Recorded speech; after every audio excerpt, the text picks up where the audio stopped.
Good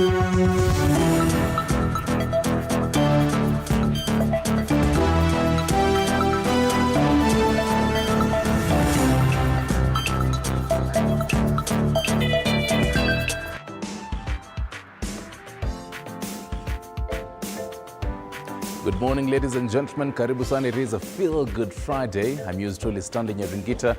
Get this, 12 days to Christmas. Good morning and welcome. My name is George Maringa. Thank you so much for choosing TV47 to wake you up on this 13th day of December 2024. It is perhaps the second Friday, I believe, of the month. It is. Unashanga ni kama there have been quite a number of Fridays. Let me tell you, the way this week has gone, you know, Jana felt like a Friday. By the way. Jana felt like a Friday. Also on Wednesday as well. Yeah. So a lot is happening. We thank you so much. We are yours truly, ready to bring you the latest, even as you perhaps chose to extend your leave. We know the tricks of Kenyans. We know what you do. You either take your leave. Unaambia mdosi, leo, yes. Kuna kitu nilikunywa jana. Ama ukijaza, unajaza Wednesday na Friday. Utarudi Monday. So Wednesday, unatoka Wednesday hauko, Thursday jana hauko, Friday leo hauko. Yes. Kesho pia, all the way to Monday. But it is all in the spirit of preparing ourselves for the festive season. My name is George Maringa on the socials. You can find us at TV47 News KE, at George Maringa _ at. And Nyaringita _. Behind us is the kind of lady and gentleman that are going to help us understand. Yesterday we were being told it is a fact that this happened. It is a fact. So again, ladies and gentlemen, it is a fact that this is hotter than your coffee. Hotter than your coffee. Of course, State of the Nation this morning. We're going to have Josephat Kamanya, a political analyst, as well as Kathy Irungu, a politician, to be able to look at what happened yesterday. We did listen to the speech of the president. He did say he will prove his enemies and detractors wrong. He also spoke about Taifa Care. He also spoke about a myriad of issues. Oh, yes, he did. The Gambia also promised to vote for Raila Odinga for the AUC. Tonight, we'll be having a debate. 7 p.m. East African time. Yes, 7 p.m. East African time. A debate on the AUC candidates, the three of them. They will be having a debate that will be broadcast, of course, right here on TV47, the home of untold stories. Please do stand by for that and much more. We shall also be analyzing that as well in accordance with what is expected to happen in Addis Ababa. You know, they call it Addis Ababa. Really? Yes, some call it Addis Ababa, but of course, Addis Ababa, Baba, you call Addis Ababa. Yes. And we, of course, wish and hope that this seat comes to the East African region this time. Kenya has really tried to flaunt some candidates in the past. WTO, Amina Mohammed, but it went to West Africa. So let's hope this, at least this time, to put it into. Yes. The last time we ever had such a presidential, such a live debate was back in 2017, I believe. Yes. So it's going to be something to watch out for. You want to listen to what this lady and gentleman have to say regarding that and much more. And of course, we invite you to engage us as well. And after that, Stanley? Some Rumba edition. Who's your favorite Rumba artist? Or rather, your favorite Rumba song? There is this song, now if I say it, you know, at the risk of being judged. We listen, but we don't judge. Yes. There is this song by, is it Kofi? Funny enough, I love Kofi's songs. Yes. I was hoping to get a ticket to Kisumu. So maybe we can start our trip after the show. I know. Why not? There you go. Yeah, so there is, there's a lot. I think it's a whole like album, Kofi's album. Okay. Yes. But there is that song of Nairobi as well. Nairobi, Mombasa. And then, you know, it's Hapo Juu anaanzanga na ingine, so a lot of course. Iyo akituchezea hiyo nitakuwa niko tu sawa, it will kickstart my day. Mine is definitely one Fatimata by Sam Mangwana. Yes. Let's get to the headlines. Lies versus facts. Ruto's fresh war on critics is what the Standard has reported. Daily Nation, Stanley? I'll prove my critics wrong. You'll definitely be realizing that whole trend of lies and facts and critics. Is what was happening yesterday, the 61st Jamhuri Day. On the Business Daily, investors hit as T-bill rates fall in 10 weeks. That is the treasury bills. The securities have been falling on CBR cuts. We will be telling you how and why. The handshake, Ruto defends Odinga Kenyatta truce.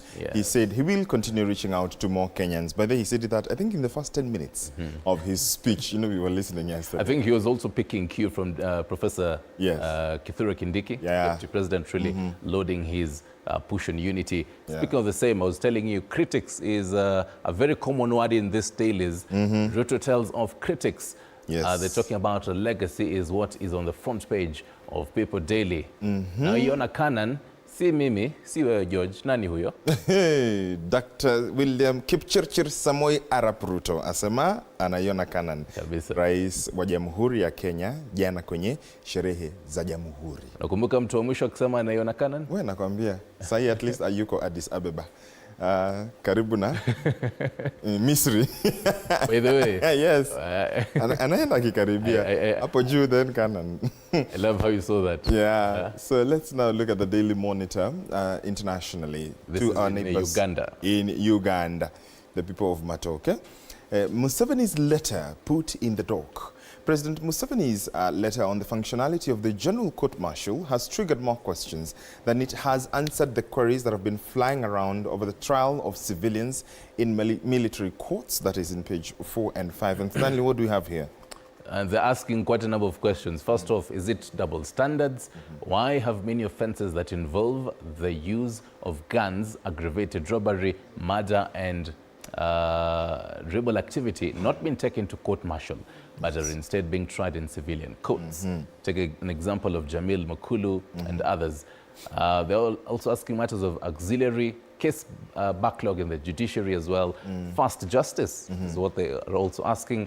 There's a debate on whether the military courts really expeditiously dispense justice, as many users have alleged, spending years without justice. Also matters of sub judice.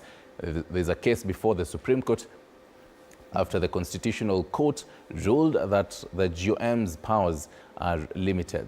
That is on matters courts, and you'll realize that as of last week as well as this week, there's been a very, very huge prominence given to matters of courts as well, and the judiciary. Also, still on that, just up there is why 90% Makerere female sexual harassment victims never report. It says a survey report by Kicking Sexual Harassment Out of Higher Education Institutions shows more than 80% of female students experience at least one form of sexual harassment. That's very sad. Makerere University. Did you ever harbor dreams or hear someone who had dreams of joining Makerere University? I mean, yeah, one or two. This coming on the backdrop of the end of the 16 days of activism concluded on Tuesday. So it's definitely quite sad. This matters of judiciary is also on the front page of New Vision. This is still in Uganda, ladies and gentlemen. Army court ruling sparks controversy. Museveni explains role of court-martial, lawyers speak out. Yes. Do they have a chief justice? I'm really curious. I think this was one of those people that you rarely see. Meanwhile, yes, there is also the on matters held, rather, half of Kampala's women are obese. That is according to a report. You will want to check for yourself. And to our Ugandan sisters, msijali. Yes. Tunapenda vile mko. Don't worry. I hear the very good cooks, by the way. Oh, yes. They have matoka and groundnut sauce to die for. I know. Have you sampled it? That is just my... That's your favorite? My favorite. Oh, is that so? Yes. I love it. I've got some Ugandan relatives. Matoke and groundnut sauce, always a delicacy from Uganda. I should head over there. Yes. Speaking of heading over there, let's head to Tanzania. First off, gazeti la Mwananchi. Masuala ya siasa hapa. Wanasema Lissu aliamsha dude Chadema. Chadema ni chama cha upinzani pale. Atangaza kuwania wenye kiti kupimana ubavu na Mbowe, akitaja sababu. Afichua rafiki wake na mchungaji Msigwa, minyukano mtandaoni ya tikisa. You could easily read this word as what? Dude. Yeah, you could easily read it as dude. Lakini ni dude. Jamani wa Kenya wenzetu tunaposoma. Najua director wetu alikuwa amesoma dudes, but anyway it is okay. Na tutasema ni nani huyo? Na tutasema ni nani? Yes. On the Citizen, George will realize the Citizen is always similar to what Business Daily does, giving more prominence of how their money is looking like. Yes. There, they say Africa Development Bank, multinational banks to mobilize $1.2 billion for the standard gauge railway, partnering with multinational lenders like the Dutch Bank, the Société Générale of Germany and France, respectively, to garner that amount of money. That bit of matters politics in Tanzania.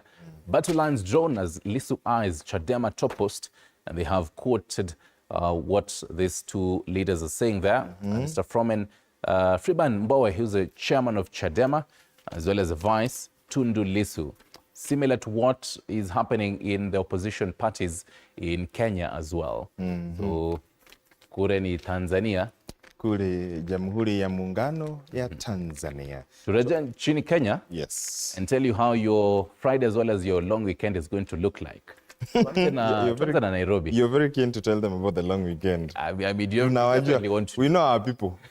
We know our people very much. Most definitely. Yes. The city under the sun. Nairobi City County. Yes. 27 highs to highs of 27 degrees and lows of 17 with a little bit of precipitation expected. I can see 5% chance, but let's see. Do you have any today? Zero. Zero? Okay. Maybe need those light showers in the Nanio. And then it's going to be a cloudy Saturday tomorrow. You got to check that for you as well. In case you're planning a wedding for tomorrow, be very wary of this. Ensure your guests are done by Kedo 3. Please ensure you've served them the rice stew very plenty. By 2 p.m. you're done. Ukuwe mmemaliza. Watu wa Koito na Rorasho msichelewe sana kesho Nairobi. Kunaweza kuwa na tudalili twa nini. But then you might just plan it on Sunday though. You see Sunday is a beautiful day. Yeah, but also you can't send invitation cards too late. You can start shifting. Anywho, the choice is theirs. The choice is theirs. That's how Nairobi is looking like. Perhaps next week is when we are going to have some light showers from Thursday leading all the way to the weekend. Yes. And let's see, which other county do we go to? This is Nairobi. Do we go to, first of all, Watu Kofi Olomide? Yes, as definitely you're hearing George talk about Kofi Olomide a lot as he is tapping into Kisumu. It is because the Mzuka Fest is happening. But then tell us first about the weather, then I tell them about Mzuka Fest. So today, there'll be highs of 28 and lows of 19, but with a bit of showers from 1300 hours to 1500, 1 to 3 p.m. Yes. They'll be able to experience some showers, but then the situation will just go on as usual. Tomorrow, Saturday, because today, again, we have a precipitation chance of just 0.8 millimeters. Tomorrow, Saturday, will be an important day for our friends from United Kisumu, the UK, because there will be, of course, highs of 29, lows of 20, a very fairly, in fact, very much fairly cloudy day. I mean, interesting because highs of 29, but then it's still cloudy. So that's still good weather, definitely. Yes. Some very good weather. And why is it good for them, Stanley? Yes. So tomorrow, it is the 14th of December. Starting at around 2 p.m., Kofi Olomide as well as Zaiko Langa, Prince Inda, Apesi, as well as Madanji Perimeter will be there, hosted by Dr. Foneke, Kate Kulo, Mwashumbe, as well as Alex Makideu. The big team is there for the Mzuka Fest, the Dala edition. Important, 1,000 cash shillings.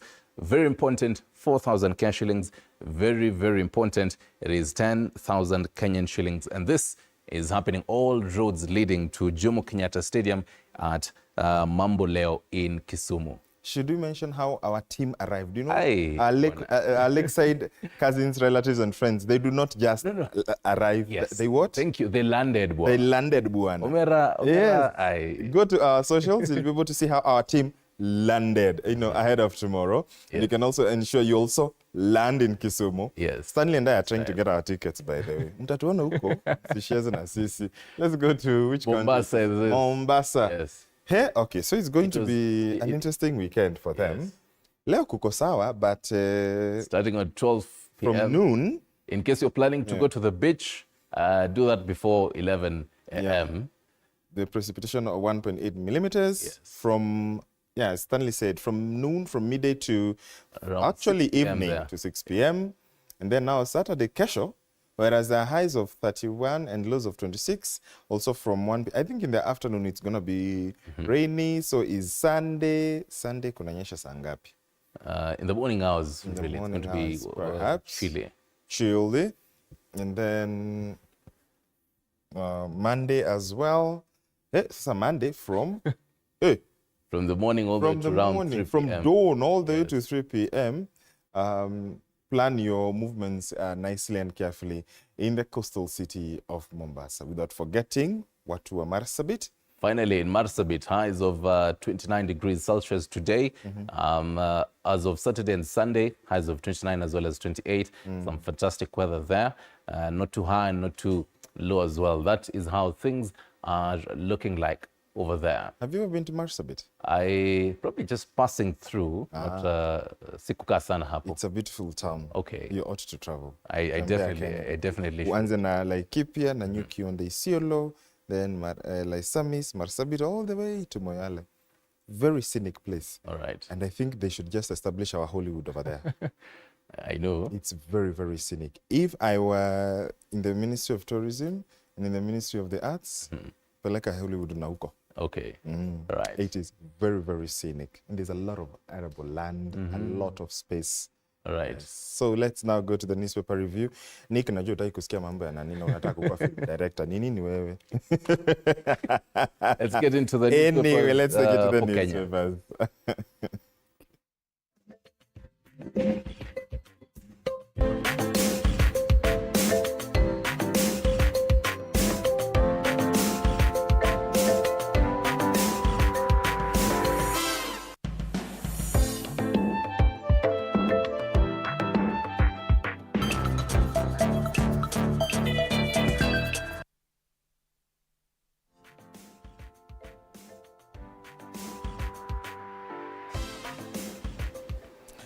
Let's now get deeper into the issues that are in the headlines, and starting with the Daily Nation.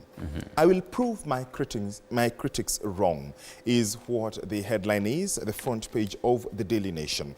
On Jamhuri Day, many Kenyans, including the church, have accused the president of lying. In fact, there is a very funny clip going round of someone who described that press statement by the church. And watch this space, is what President William Ruto said.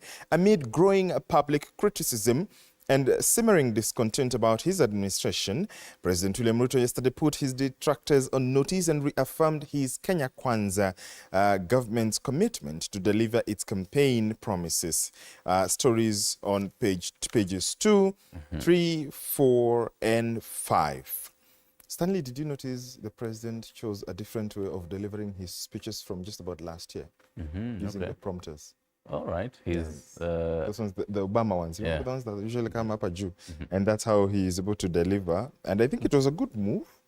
You saw that also when he implemented that in the US, and I think maybe, do you usually listen to the president's speeches? Ama ukimalizia jets? You know, you said you love jets. I mean, I definitely listen to them, and you could actually get the fact that the listing of these numbers, first of all, the listing of the critical areas that he wanted to touch on, they were definitely there in his speech. Daily Nation has also given us the photos when you get insert on pages 2, 3 there, the kind of colorful the Kenyans, as well as the president entering, as well as for the chief guest there, Gambian President Adama Barrow, in his white kind of attire. I definitely love to see it. Back to the front page. I can see the lady down there, Ameshika Radio. It says, Miss Margaret Wangari, 76, a fruit vendor, listens to President William Ruto on radio at her roadside stall in Elbagon, Nakuru County yesterday. during the Jamhuri Day celebrations. I think it was very important for Kenyans to listen, and it's usually an important thing to really listen to these speeches, so that you then know how the country is faring, how things are going, and of course, this lady followed. Now, it's a big day. For the lady, her facial expressions, what do you think was going through her mind? I think she was listening. I do not want to read much into it. No, the detractors have been put on notice. So I do not want to be a critic of sorts. But of course, I wish they gave us more description. I know. About, I think she was listening. And this is a very nostalgic picture. Did you ever see perhaps your grandfather, or grandmother looking forward listening to the whole sonic radio, tuning in? Yes. On page 6, yes, you're telling us about Raila Odinga, yes. Big day for Raila as he faces off with rivals in debate with African Union Commission job race entering the home stretch. And then also on page 8, Martha Karua, NARC Kenya party leader, says, Karua to Kenyans, fear is not an option. Let's take on Ruto. NARC Kenya party leader says ODM is being dishonest by being in government while still holding key opposition positions. She spoke to the Daily Nation, and Karua explains why Kenyans must push back against Ruto regime excesses. That is on page 8 and also page 17 and the back page. Governance turn to costly loans over treasury cash delays. And you remember the last time we were having this conversation on the governors that were rated poorly, they were saying you cannot rate what you don't have. And they have had to rely on overdrafts from the central bank, or rather from banks, and to be able to see that. Yeah. So they're also blaming the control of budget for the delays in county funds. That's on the back page. So budget controller blamed for delays in county funds. Senators say reliance on manual systems hampers the processing of budget approvals. Yes, budget approvals. Let's take them to where the smart people usually go to, and smart people read. The Star. The Star. Handshake. Ruto defends Odinga Kenyatta truce. Now, the president said he will continue reaching out to more Kenyans. On pages 4 and 5 is where you can get that full report with a full splash of him as the commander-in-chief inspecting the Guard of Honor, where he said political competition and rivalry should never be allowed to block national interests. And he hinted at expanded government and slams critics. I remember in his speech he said he will continue to reach out. He appreciates the way to those he's been able to reach out to, and he will continue reaching out to more Kenyans. In the same week that he traveled to Gatundu, to visit, to pay a courtesy call to former President Uhuru Muigai Kenyatta. So we'll wait to see. And we've seen what they've been saying about the speculations about who could be making a comeback into government, and et cetera, et cetera. Let's look at his milestones. So yes, the Star has, now this is on page 5, the Star has been able to list the milestones since 2022. So first off, Kenyans have secured international job opportunities amounting to 243,000. Kenyans had under the affordable housing program 200,000. The community health promoters hired 107,000. The teachers hired 56,000. Hustler Fund Bing lending hit of amounting to 60 billion. Kenya has become food secure, and government services digitized and streamlining public service delivery of up to 20,855. That is according to this paper, The Star. Other conversations on The Star. I love the fact that on pages 8 and 9, we have a plethora of photos. Yes, in case you missed any of the events that happened yesterday, grab yourself a copy of The Star on pages 8 and 9, and you can be able to see from the entertainment. The entertainment was something else, George. Oh my goodness. We were here listening with you, and just from the start, from how the MC was, MC Hype. Hype master. The Gooderman, as well as the DJ and all the artists there. Yes. Now, there are some critics who are saying that mbona walikuwa naleta, watu young there. The theme for Jamhuri Day celebrations yesterday, me on that one, that's the hill I'll die on. Jobs, labor, migration, entertainment, and entrepreneurship. I can assure you the young people must have enjoyed. Did you see the activity on X? Those who didn't relate should have known perhaps. They should know they are young at heart, maybe. I'm telling you. Yes. Yes. Anyway. Speaking of Gen Z, George, so now Faith Odhiambo, she is the president of the Law Society of Kenya. She has been feted. They say, this is on page 10, Odhiambo celebrated as brave jurist for the role of Gen Z protests. Yes. Awarded for defending rights and championing accountability. That is just a nutshell of there. On the Siasa pullout is Mount Kenya for Rigiji. That's the very top scroll. They're saying, pundits argue that the Ruto-Uhuru reunion will complicate political calculations for Rigiji, while some politicians hold that the meeting should not be consulted, rather construed into signs of an impending alliance. That is on the Siasa pullout there. Also ask, fueling division or cohesion, why media finds itself at a crossroads. Yes, that is just a nutshell of what is on the front page of the Star. Let's take him to finally Daily on Business Daily before we get into the cartoons. So the very interesting thing about this is that they have a boss talk here with Nigel Clark. He is the IMF Deputy Managing Director who spoke on the fund's relationship with Kenya. So remember, the IMF was blamed for drafting the finance bill 2024. It washed off its hand. It said, where haikuwa sisi? And that is a lot. And he said, the purpose of the trip, because remember he was here in the last week, the purpose of the trip has been to listen to diverse perspectives and engage with a variety of stakeholders to understand nuances and to ensure that we can incorporate these learnings into our work here in Kenya. Now, a question was asked. The IMF was blamed for a lot of tax proposals made under the Finance Bill 2024 based on the advice you offer to the authorities. What is your take on this reprimanding? His response, we'll just read it to you briefly. The IMF provides directional advice that is designed to assist in achieving fiscal and external sustainability. In essence, they're saying, as guys, you provided advice. So the taxes were imposed by who? Your government. Your government. We are not to blame. So whatever advice they picked, it's upon your government to, you throw the stones to them now. Who in the Bible washed off his hands? Is what they're doing. Anyway, investors are hit as T-bill rates fall in 10 weeks and securities have been falling on CBR cards.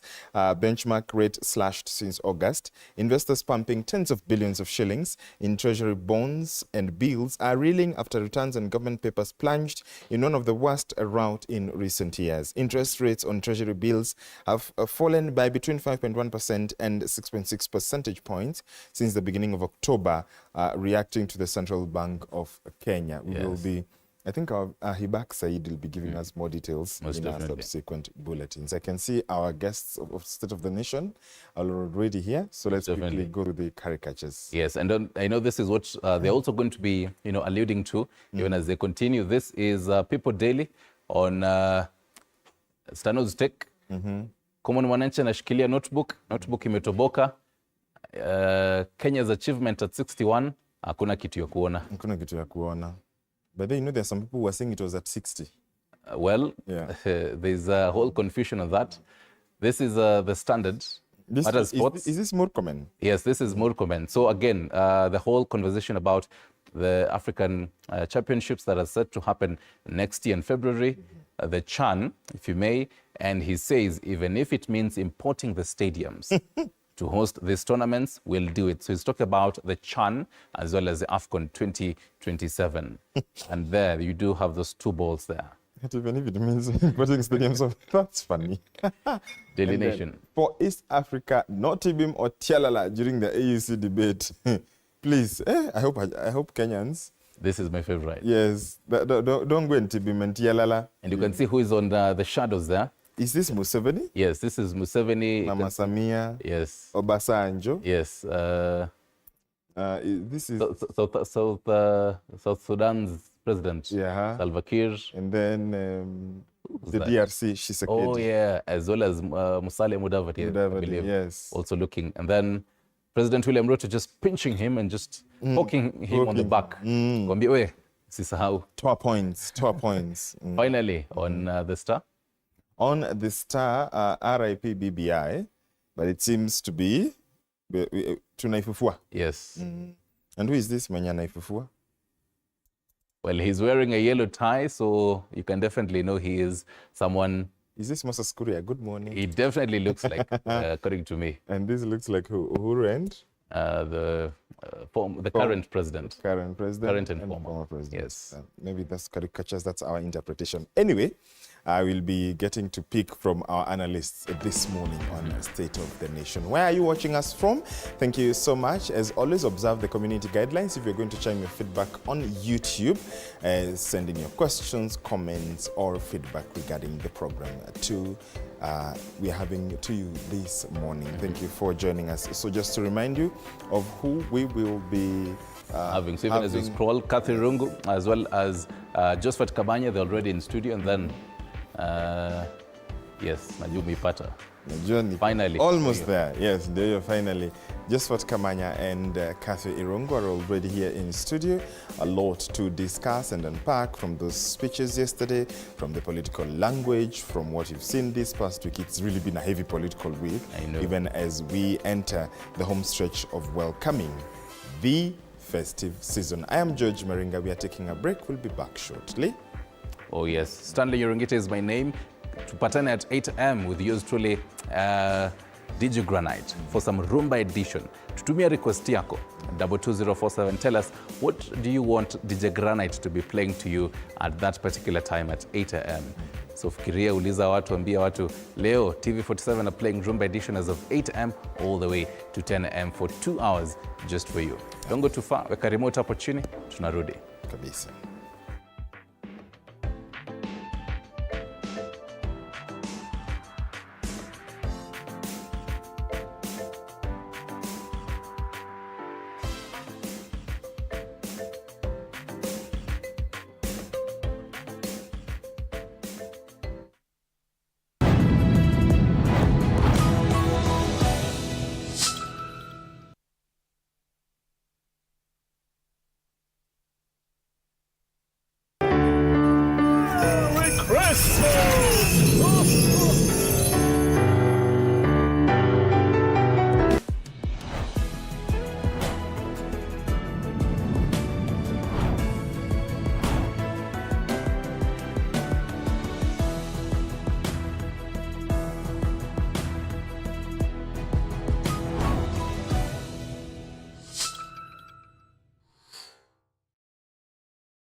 Vile unavyojua watoto wengi sana hawana namna.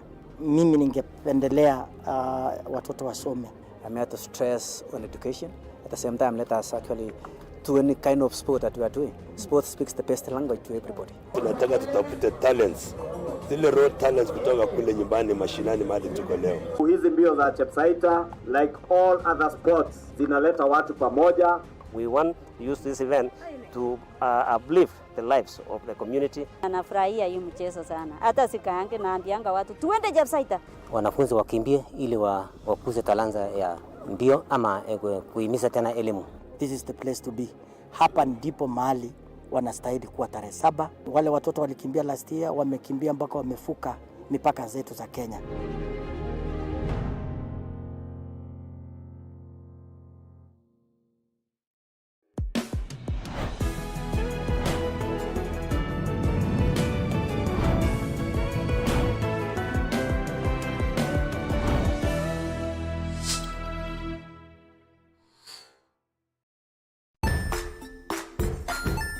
Hey there friends, welcome to Kids on the Block, where fun and imagination come alive.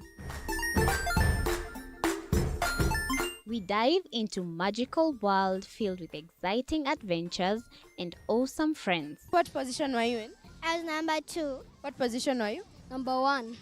He decided to cross the bridge by his house and look for food on the other side. We're going to do half cup of chocolate chips, and the other one, we're going to do half cup of the blueberries.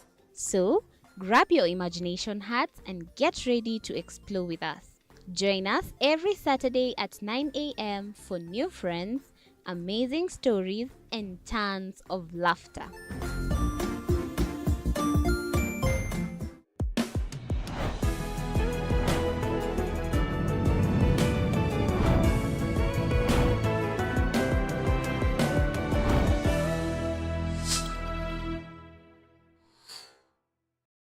Join us as we explore the journeys of those who defy the odds and break barriers.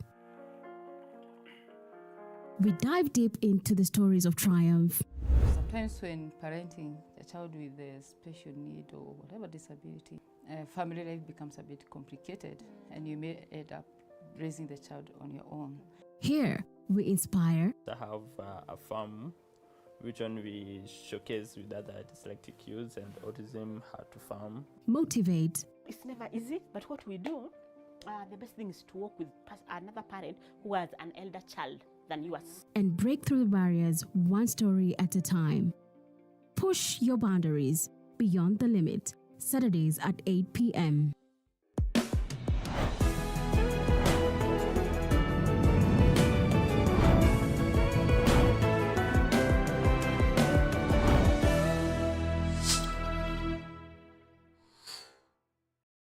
The Grind, where business meets brilliance. It's not just about the ideas. I was working as a shampoo boy.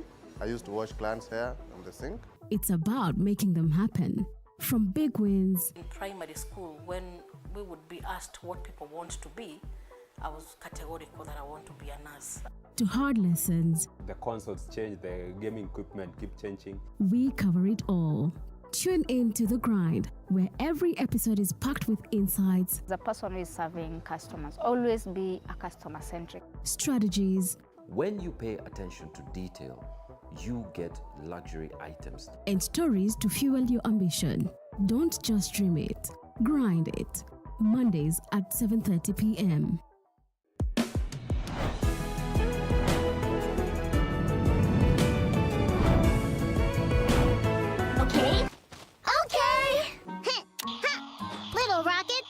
Now to the space out there! Tracy, this is only a toy. It can't fly at all. Super imagination!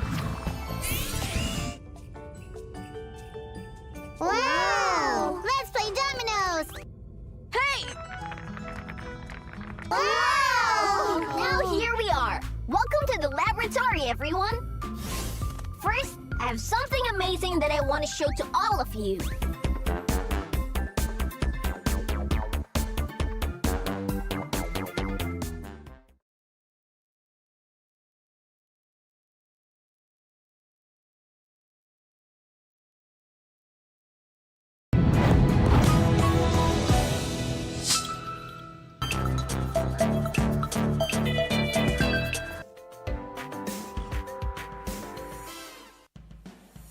Exactly 6:39 a.m. in Kenya's capital, Nairobi. We thank you so much for staying with us on Morning Cafe. Time now for State of the Nation. My guests this morning are, to my immediate right, Kathy Irungu, a politician, as well as Josephat Kamanya on the extreme right, a political analyst, to be able to discuss and see what the political landscape is looking like. Please go ahead and chime in your feedback.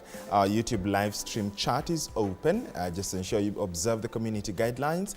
Our WhatsApp number will be on your screens shortly, as well as our SMS line 22047. On X, formerly Twitter, you can find me at George Maringa _, or you can tweet to post to at TV47 News. Use the hashtag Morning Cafe. Good morning, lady and gentlemen. Welcome to the program. Good morning and thank you. I'm glad to be back here. Okay, karibu sana. It's always a pleasure. Always a pleasure. I can see you're in the full African glamour. Yes, as we prepare for Christmas. You've extended, you know, they said the celebrations, what were called African regalia. I can see you're extending. You know, we had this tradition during Uhuru's time where we were wearing African regalia on Friday. On Friday. And I think that is something we need to go back to. It was such a beautiful thing. Indeed. Yeah. Kamanya, how are you? I'm fine, thank you. Glad to be here. Indeed. Yes. I'll begin with you, ma'am, or Kathy, on what we saw yesterday. a lot happened, the newspapers are splashing, but President William Ruto was keen to, one, emphasize that he will prove his critics wrong, and two, he hinted at continuing with matters broad-based. From where you see it, if you followed I believe you followed the proceedings yesterday, what was your highlight and what was perhaps your low moment? I think, you know, the hits for me is the fact that he was able to deliver a message where he was basically trying to whip Kenyans and remind them that he means business. So whether Kenyans are going to believe that he means business or not, that is something that we'll wait and see.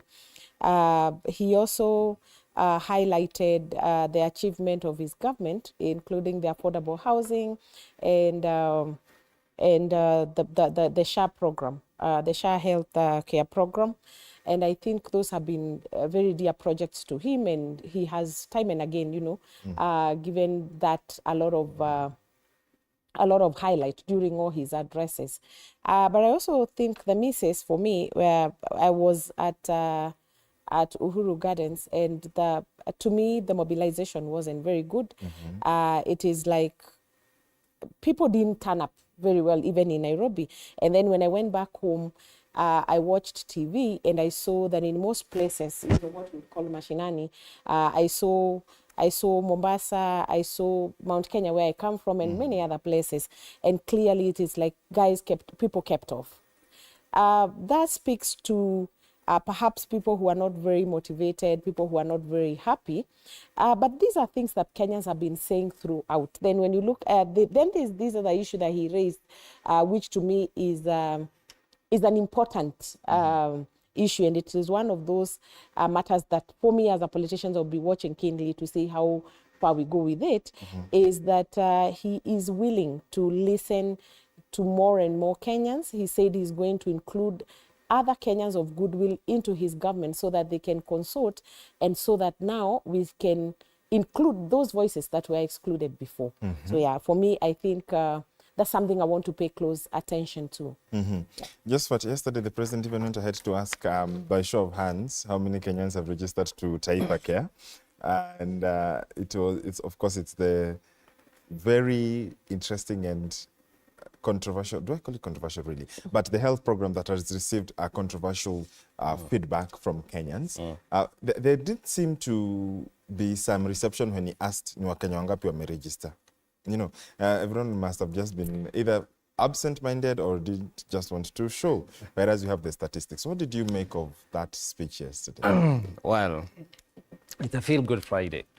And coming from yesterday's event, we're still trying to warm ourselves up, because it was not a very, there was not much flare and glare around the day as of yesterday. And as Kathy alludes, there was very low turnout at the event.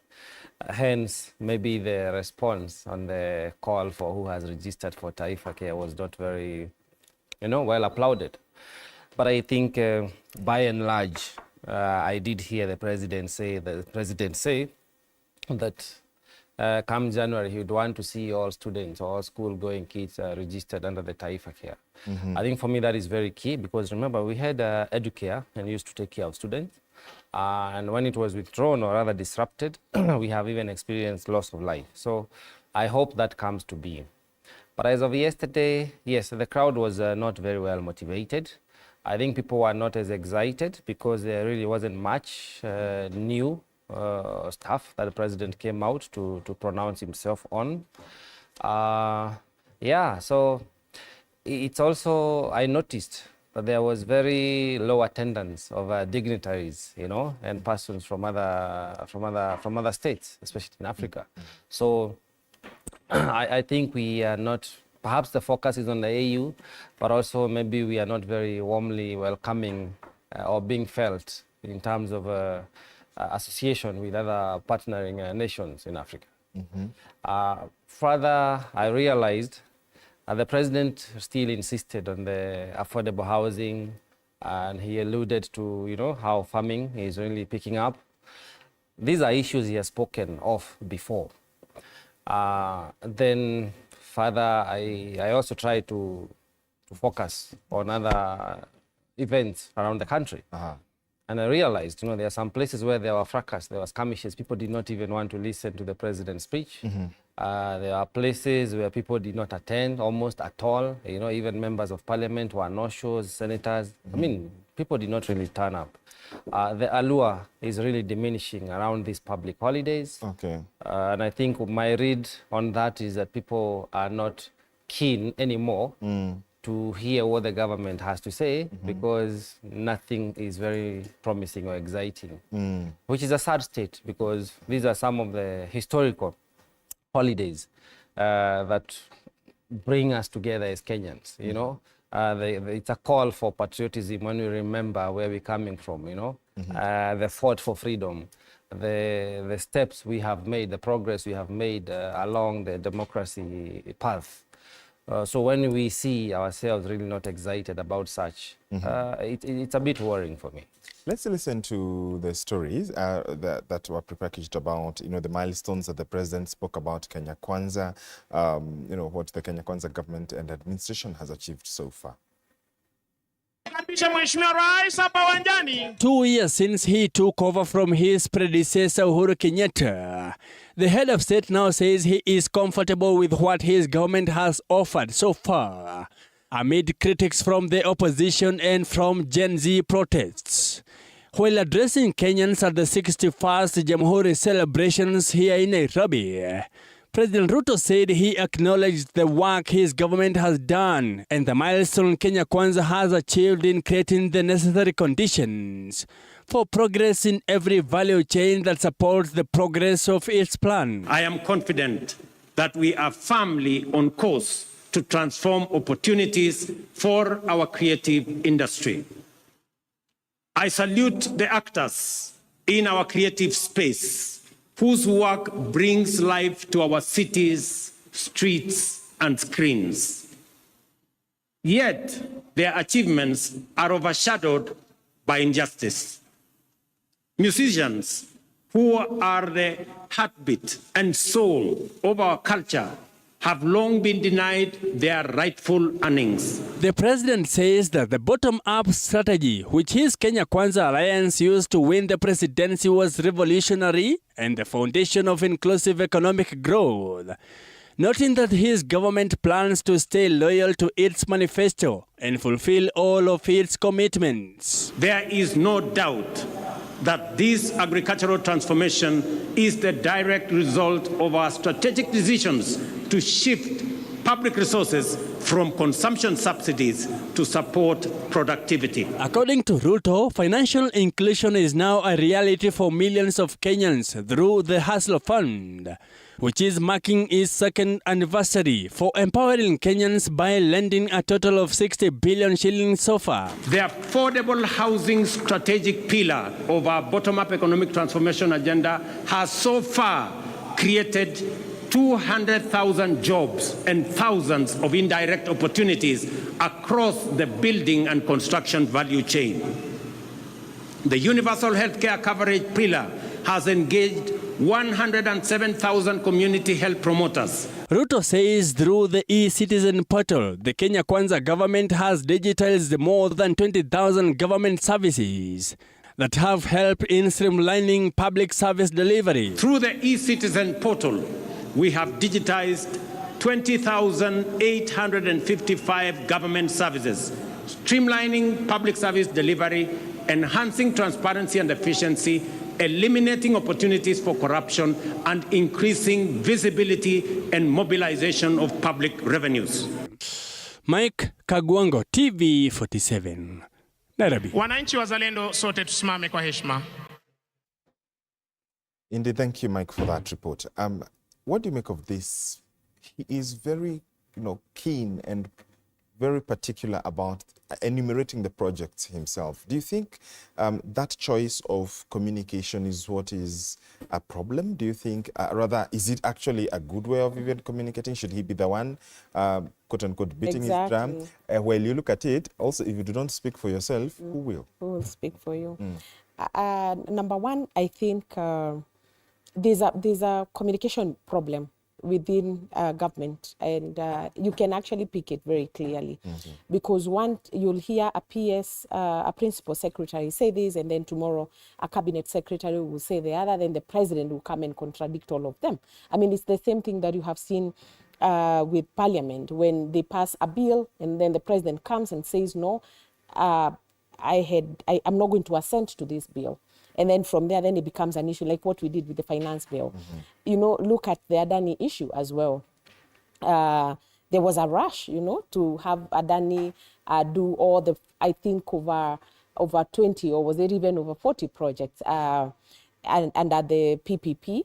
And then all of a sudden it was cancelled. So there seems to be a coordination problem and as well as a communication problem. And the president seems to be on his own. You know, now he has to go out there and really push and let people know what he's trying to achieve as a president, whereas it's supposed to be totally different, because it is a government that is supposed to be functional, not, yes, he's the leader of government, but we need to see the entire government work, as opposed to one individual who will keep, you know, coming out there and, you know, sort of tell us what his government is doing. Having said that, I think the other thing that he was trying to address is the issue of, you know, all this bashing that the government has been getting on social media, because he actually came out and said that there's a lot of untruths that have been shared through social media, and said that it's hard for people, for Mwananchi to really demystify or even know whether this is the truth and whether the other one is the truth, or, you know, or we are doing the right thing as a country, or them as our leaders. So I saw someone was actually coming out even to clear the air that what I keep saying and what I keep telling you are actually facts. I think he said that 3 times. He said, it's a fact, repeated again, it's a fact, and it is a fact. So moving forward, maybe he needs to call his house to order and ensure that there's proper communication, because coordination of government and communication is a key aspect for his administration. And that is something that they need to relook at, you know, afresh, so that us people who are consuming information coming from the state, then we should be fed with the right information. Josephat, when you look at the previous administrations, and not to justify anyone, but you did see how harsh communication was from previous administrations. Is it that the president seems to be talking a lot, or is it that his mode? Because if you look at Matiang'i, he was not even any better in his mode of communication. In fact, Mishuki even once said, the government can remove all your teeth and tell you to go report. When you look at such comments really that were made in the past, yes, and juxtapose with what's happening, do you think that is he justified to say he's being treated unfairly? Well, the president, that is. You see, we are running it's a comparative between two wrongs. Okay. In that, what, you know, the late Mishuki used to say, the former CES Matiang'i used to how he used to conduct himself, are really not even the likes. Yes, those are not the best standards of practice when it comes to governance, you know, because number one, every civil servant, and the president is number one, ought to understand that this is about serving the Kenyans. This is about public policy. Any development or any information that we get from the government is not a favor. It is a right for us as Kenyans. So I look at characters and persons who sometimes never got communication 101 correct. And that has been now moving forward to this current administration. It has been one of the challenges they've been experiencing from day one, because we've had contradictory information on the same matter, on the same subject, sometimes same day. You know, you hear a government spokesperson say this, then State House will communicate something different. Communication 101. And that is why you've had our president being named as a liar, because he'll say this today, then tomorrow the CS will contradict him and a PS will not even have a comment on it. Then the following day, he'll go back on his word, or the actions really don't tally. So communication is key, because this is government and this is about serving the public. Him saying he's being judged harshly, he may be feeling so, but again, unfortunately, especially for the current president, he's leading us during the era where everything is recorded. So you'll pull out a clip on what he said 2 months ago and what he's doing now. So how is that harsh? It's just fair. You know, we're just trying to hold him to his word. We just want accountability, which is one of the principles of governance that we so desire from this administration. So it is not harsh. If only the president's word should mean something. Like when he spoke of Taifa Care, that come January, all students will be enrolled, I want to see that. I want to believe it is going to happen. You But now, should we get to January and then we have hiccups, why will he say that we are being harsh? So I think the president's word should mean something. Communication one-on-one is something that the administration is lacking on, and there needs to be improvement. Yeah. Because, Kathy, on the other hand, Tanzania, the same is happening. Kids will be required, parents will be required to pay for insurance for their kids. Is about 2,000 Tanzania shillings when they report. And there isn't actually backlash over there. What, in this case, do you think there is a juxtaposition? And that's why I ask just for the same. Is there a fair concern that indeed this administration is being overjudged? A lot is being read into it, and perhaps how to cure it? I think when you listen to Kenyans, they seem to say that we had an HIF which was actually working, and now, you know, people used to pay some fair amount. I think it was actually an equal amount for everyone. Members of public were just paying 500 shillings, and I think the highest paying Kenyan was paying not even 2,000. It was 1,000 and something. So one of the things that I've had many Kenyans, because I interact with Kenyans a lot on the ground, Kenyans are concerned about this rush, you know, to replacing NHIF with SHA. And then the issue of, you know, when it comes to primary health care, because what I've been able now to understand about SHA is it will take care of primary health care. It will also take care of critical illnesses. But when a child, for example, when a child who goes to school gets ill at school, they will first be attended at the dispensary before they are referred to a level 4. So those are some of the issues that parents have been raising, because with the NHIF, they were actually able to access all health facilities. They could go to a level 4, they could go to a private, as long as these are private, like where I come from, there are several missionary, you know, religious run or church-based, you know, hospitals, and they were working. So those are some of the concerns that people are having. And I think, just like my colleague said, the other thing that we need to remember is that Kenyans are woke. So you not just tell Kenyans that because this country is doing X, then you Kenyans must do Y. So it's a matter of maybe this current government and all, you know, people who are in the sector of promoting and giving information to Kenyans, to really explain to Kenyans why the shift from NHIF to SHA. Then I think the other thing is you know, healthcare issues are serious issues, just like education. And this is not information that you can just pass out there. And it is also, I mean, again, you cannot force things down people's throat, like I have seen before, where someone was quoted saying that if you do not pay for your children, then they will not enter classes come January. And Kenyans are known to be very rebellious.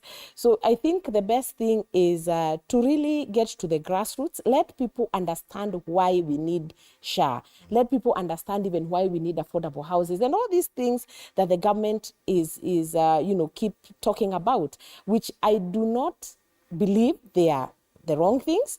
I think they are good things, but the way the information is being passed, that is where the problem is. Absolutely. Well, let's take a break as we simmer on that. What do you think of the president's remarks yesterday? What did you think of Jamhuri Day celebrations yesterday? Go ahead and engage us on our socials.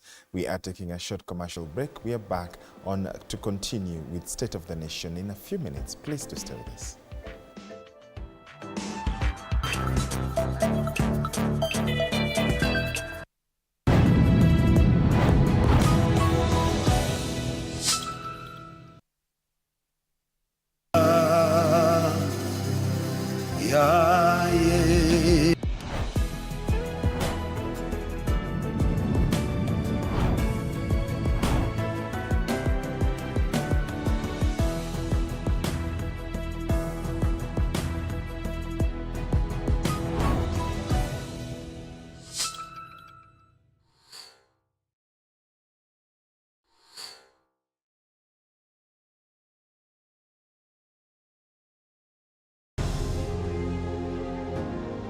Vile unavyojua watoto wengi sana hawana namna.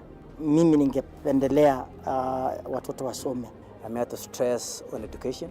At the same time, let us actually do any kind of sport that we are doing. Sport speaks the best language to everybody. Tunataka tutafute talents. Zile raw talents kutoka kule nyumbani mashinani mahali tuko leo. Hizi mbio za Chepsaita, like all other sports, zinaleta watu pamoja. We want to use this event to uplift the lives of the community. Anafurahia hii mchezo sana. Hata sikaange na ambianga watu tuende Chepsaita. Wanafunzi wakimbie ili wakuze talanta ya mbio ama kuhimiza tena elimu. This is the place to be. Hapa ndipo mahali wanastahili kuwa tarehe 7. Wale watoto walikimbia last year, wamekimbia mpaka wamefuka mipaka zetu za Kenya.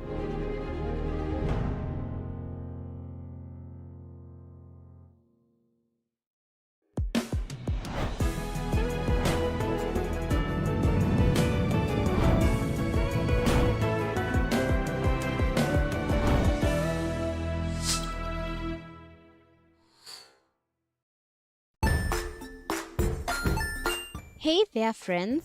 Welcome to Kids on the Block, where fun and imagination come alive.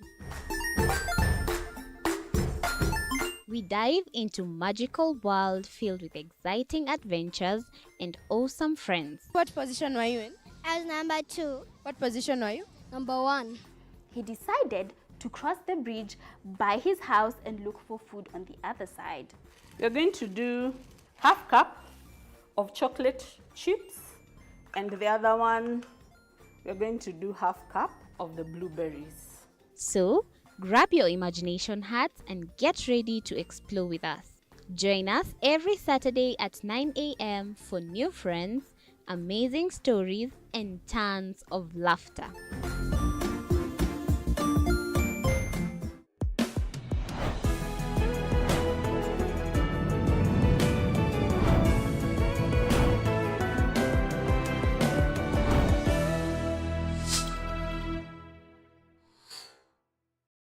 Join us as we explore the journeys of those who defy the odds and break barriers. We dive deep into the stories of triumph. Sometimes when parenting a child with a special need or whatever disability, family life becomes a bit complicated and you may end up raising the child on your own. Here, we inspire. I have a farm which one we showcase with other dyslexic youths and autism how to farm. Motivate. It's never easy, but what we do, the best thing is to work with another parent who has an elder child than yours. And break through the barriers one story at a time.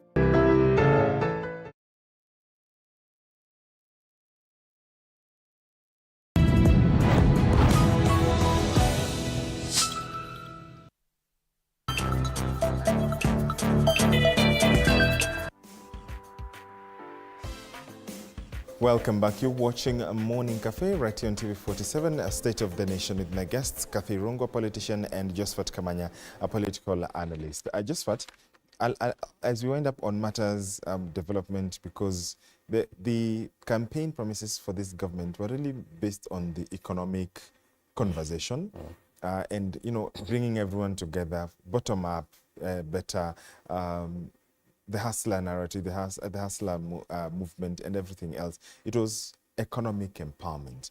Do you think that perhaps the Kenyans may have expected rapid results?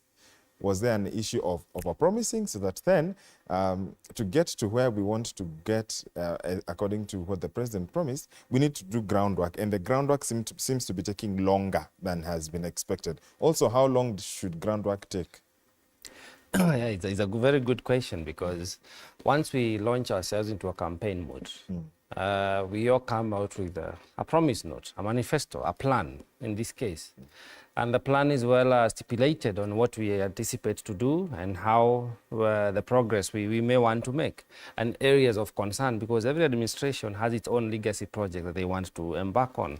And as you rightly say, the model to transforming this country was the bottom-up economic transformation agenda, and which was also tax-based, because if you remember, there is a huge conversation around broadening the tax base. So everybody pays a bit, and then we get to collect more and do more. That is the plan. But unfortunately, that is not how it has turned out. The Mamambogas, the Boda people, and everybody else who was to benefit, as they should, from this new administration, stands disgruntled today. Because if you look at the Hustler Fund, yes, there was subscription. And I don't know why this administration has an obsession with registration and subscription, but not service delivery. Because you will hear of numbers being dropped. We have 16 million SHA registration. We have 6 million Hustler Fund members. But we don't talk about the service delivery on the other end. It is one thing to recruit people. It is another thing to serve them. So the imbalance is what now deems the bottom-up approach not practical. You look at the affordable now, avoidable housing. It was projected that it will be a cheap model, people will own houses, it will have job creation, but look at the backlash. It started with the land ownership, because who owns the land, who will own the house? The ownership issue remains. How will you get a title deed for the land or for the house or for the lease? All these are things we should have figured out. So to turn around and say that 2 years later, perhaps we are being too hasty and wanting too much too soon, and that we should create more time for groundwork, is really not a very reasonable, in my opinion, position to assume as a government, because we are already midway. We are half term into the first term. So if the president were to be a one-term president, it means half the term he has done nothing. And in the last 2 years, how much will he be able to achieve? So I look at the administration of President Ruto struggling to find the balance between the priorities that are right for the country and the priorities that he and the administration wants to achieve. It would have been more prudent if only the president had worked with the needs, the current pertinent needs of the nation. We're looking at the healthcare, that's a crisis. Food security, that's a crisis. Job creation, that's a crisis. Education model, these are crises that we need to address. So I think for me it's a conflict between priorities. And also, the president is finally confirming that the team that he brought into government is inefficient. He has been forced to go into broad-based formation. He's been forced to try and reach out now to other persons he really say that he can never work with. Why? Because the team that he has is inefficient, is incompetent, is not reliable. So there's a huge imbalance. Either he has challenges that he's not able to overcome, or either he needs help because we have only one nation, one country, and we cannot want it to go the other side. But also we cannot leave an administration to do what they wish. There has to be a balance between what the nation needs, what the people desire, and what is the president able to deliver. Perhaps it's time for him to revise. And these are the things I was hoping to hear from yesterday's speech. How far he has gone in revising his plan, because you can scale down. And there is no shame in saying we have taken this direction. He tried to, because I remember him saying that he concedes that we are not where we ought to be, much as we are not where we were 2 years ago or 1 year ago. It's a good attempt. But then what is the way forward? This is what Kenyans want to do, want to hear. What is the way forward? How are we going to have the economic stimulation that you promised us? Yes, we are doing labor exploitation, but how is that going to affect us? Yes, we're talking about job creation and innovation and supporting creativity. But last week, I think earlier this week, he just ascended to a tax amendment bill, which will be taxing your online services. So all the creative who are migrating to the digital platform, now they're getting taxed.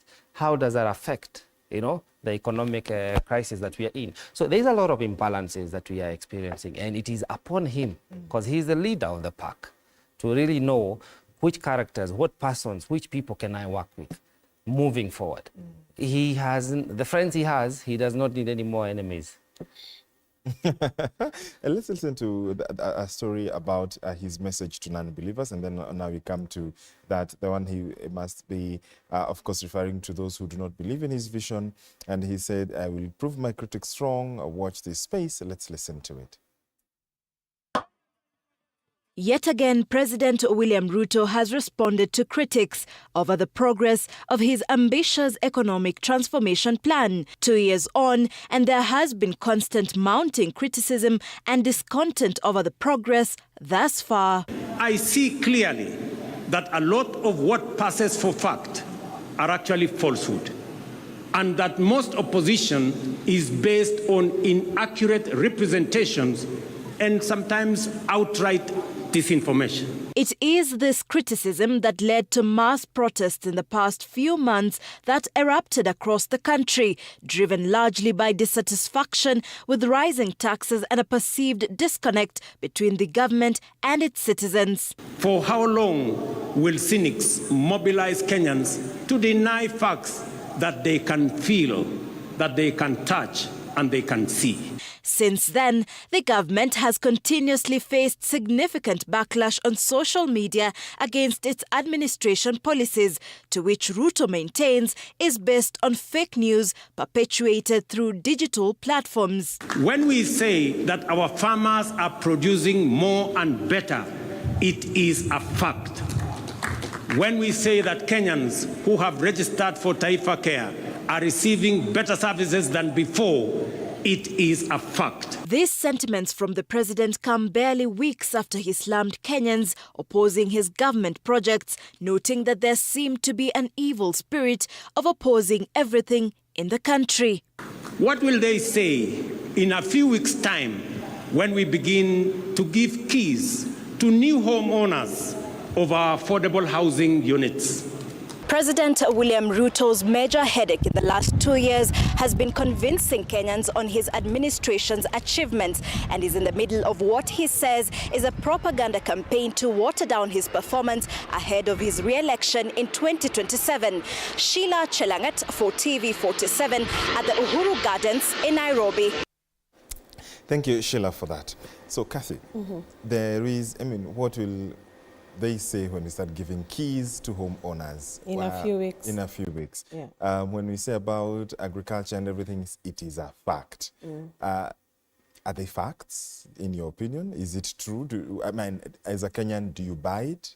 To some extent, yes.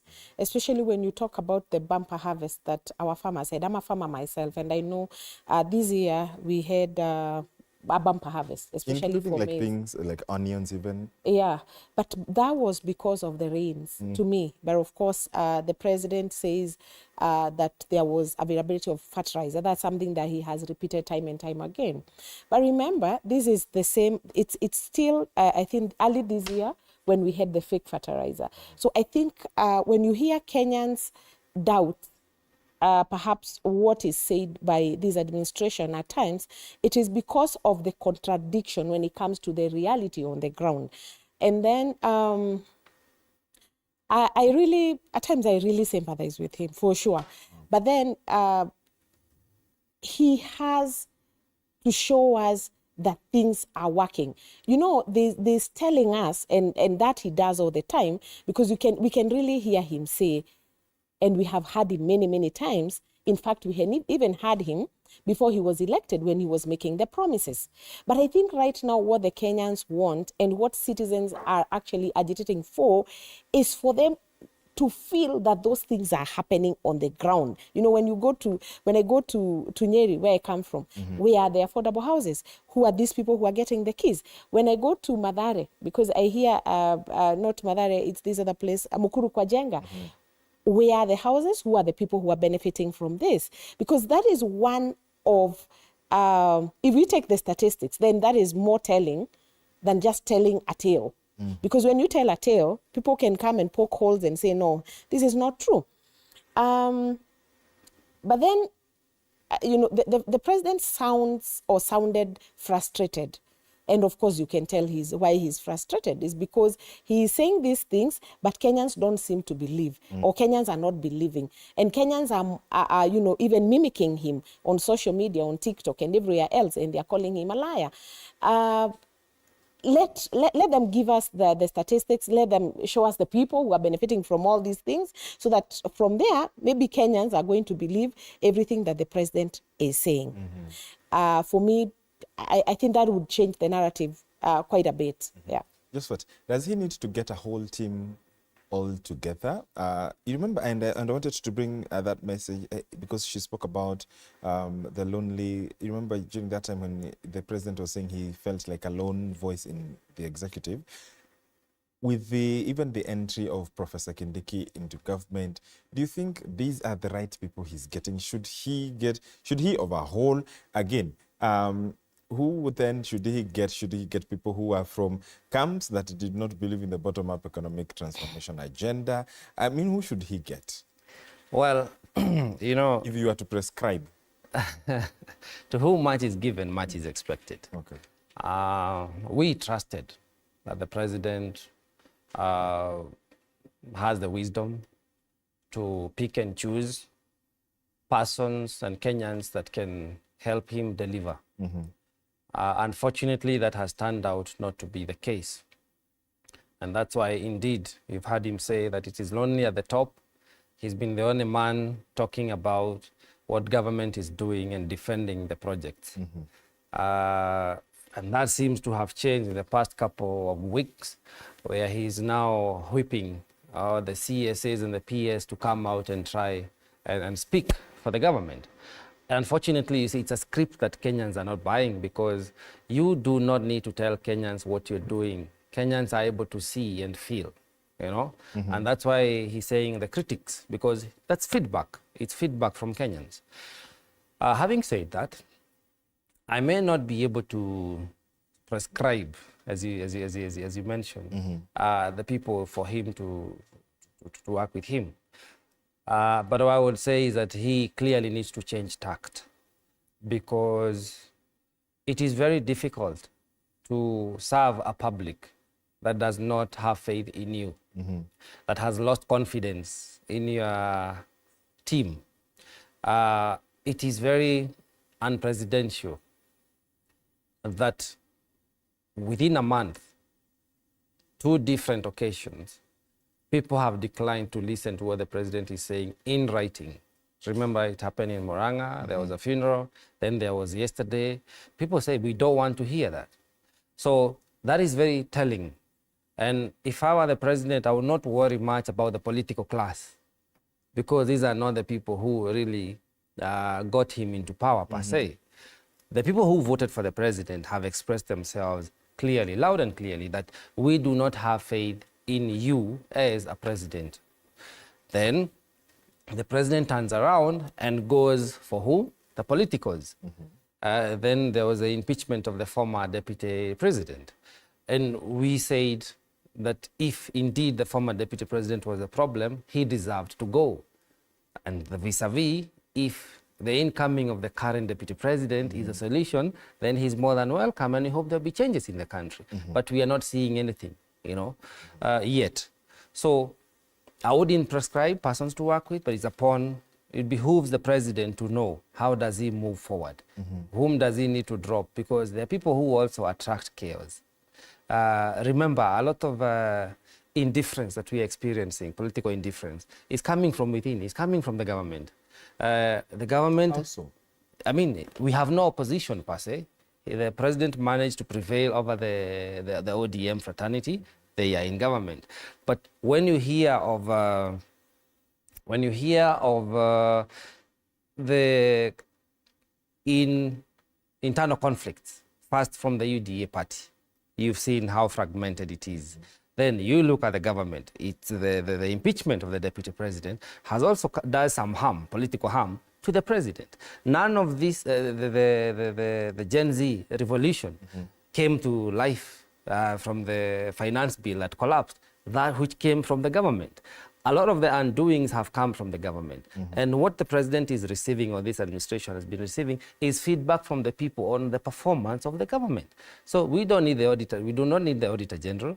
We do not need a presidential speech to know exactly what is happening, or for the president to come and try and convince Kenyans that he's doing well. No, it is not upon him to do that. We are the ones who should be having accolades and saying, yes, this is good and we want to do this. So I look at a house in trouble. You know, there's a huge, what I would call disenchantment within the current administration. And the president needs help. because he has a country to run, but the people are not with him. The people left. The former deputy president said that he's going to give a direction in January. It is another misplaced concept, because the people left already. He's the one who is joining the people. So this is not the time really to try and cajole political characters and calm down the political temperature. That will not help. We need economic stimulation. And the president needs to take a hard stand and realize that it is not business as usual. This is a whole different breed. Kenyans are very politically woke. Constitutionally, we know our rights. So people need to be served. They need service, and efficient service for that matter. And maybe if I can just weigh in. Yeah. Truth be said, it's very easy to criticize government. And that is why being in opposition, I think, is the best thing, because you just need to keep pointing out the failures of government and, telling your supporters that these people have failed, these people are failures. At times, you just need to say that without providing any solution. And when I look at the president, as he was making that speech yesterday, that he's actually addressing the opposition. But then, in as much as he's addressing the opposition and telling them that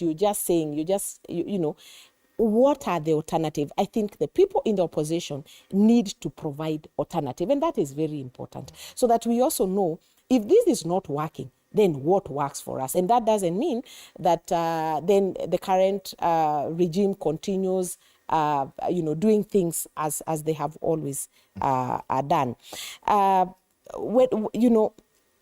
The fact that the president saw it right to go and see the former president, for me, first of all, that was not, it was not a coincidence.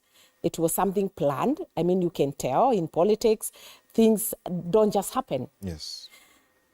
And the fact that he went to see him, and of course I looked at the 9 issues that were raised, or the 9 issues that they discussed as per the former president, Uhuru Kenyatta.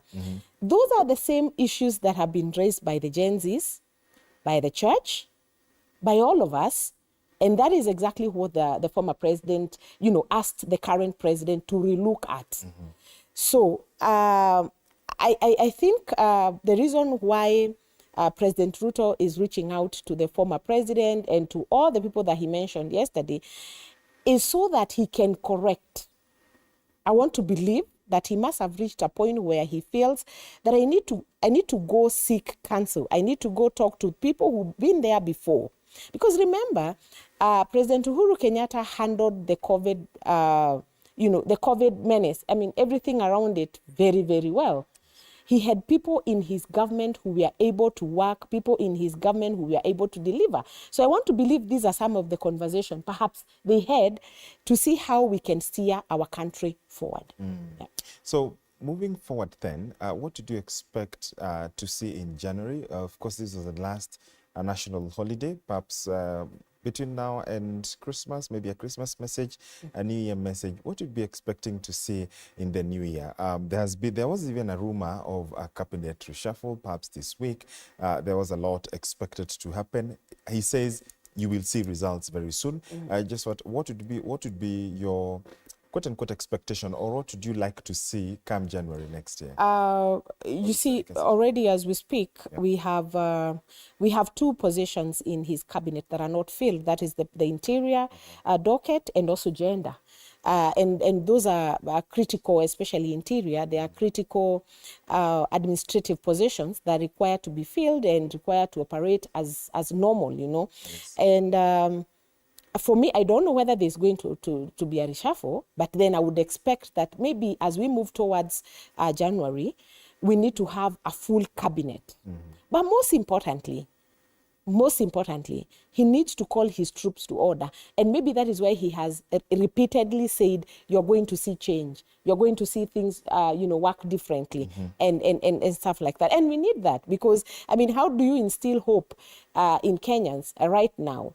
Looking at the way all our people are talking, the young, the old, and of course, this was started by our Gen Zs, looking and reading the mood of the nation, we must instill some hope. We must. We must. Yes. Just what? Well, cabinet reshuffle is due because we are 2 years in, and perhaps new faces. In my opinion, it will be a huge mistake to do any form of recycling because Kenyans, there is no shortage of brains and leaders who can serve. So I think it will be something for Kenyans to have a cabinet reshuffle with newness and new faces and new people who hopefully will infuse new energy. And also New Year's, remember we're still looking into, today is the debate, the AUC debate. We see how that turns out. Much as I think I gather from various friends across the country, people do not want to be represented by a senior citizen. So Baba's support continues to dwindle. But let's see the debate today. Let's see the debate. As we look into the new year, I would hope that for a brief moment, we will have sanity. We will have sound conversations around propelling this country forward. Remember, we have the grade 9, the new Form 1. So it's very frenetic. But we have newness in the transition of the CBC. Sorry. So I hope that will be smooth because, again, education is one of the key pillars of our country. When you are comparing us earlier with Tanzania, a lot of the differences you see is because of our education system. Our neighboring countries, you've seen our friends there, our brothers and sisters, struggle with expressing themselves either digitally or even just demonstrating out in public, just for human rights. But here in Kenya, things are a bit different. We are a bit forward. So we are hoping that the transition on the CBC will be very smooth and every kid gets to go to school. No child should be left behind. Then I hope the president will be able to steer us towards a more sane finance bill, because remember, we're in the budget making process. We are only a few months, and then come June, we're going to have another bill. So how is that going to pan out? If only we can put aside politics of 2027 for a while and just focus on good governance and better leadership for this country, at least for this coming year of 2025, because it's the only year where we can transform our economy. 2026 will launch us back into politics and campaign mode. So I want to be hopeful that we still can do it as a country.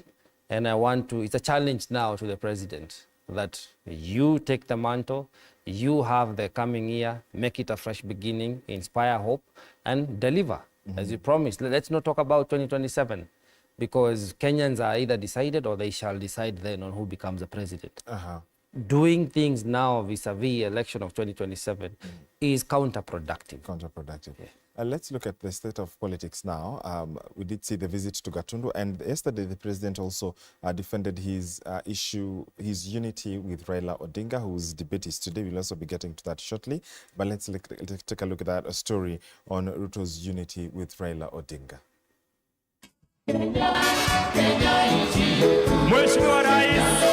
President William Ruto's 61st Mashujaa Day speech was not just a speech, but a speech to unite the country through the power of the handshake and inclusivity in his administration.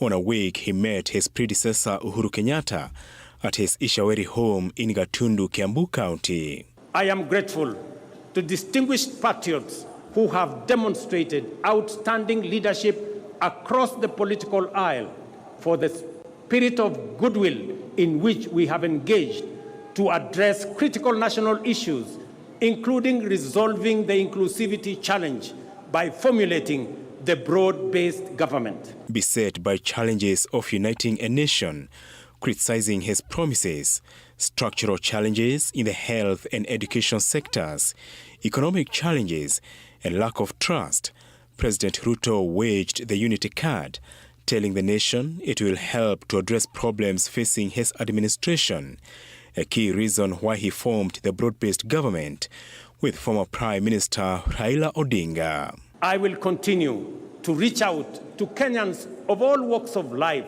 regardless of the ideological persuasion, to maximize the cross-pollination of the flower of our republic and guarantee robust seeds for future seasons.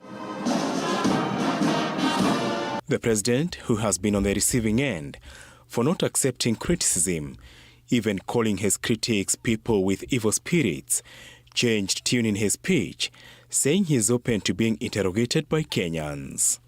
I declare my unswerving faith in the ability of our people to interrogate policies and hold the government to account.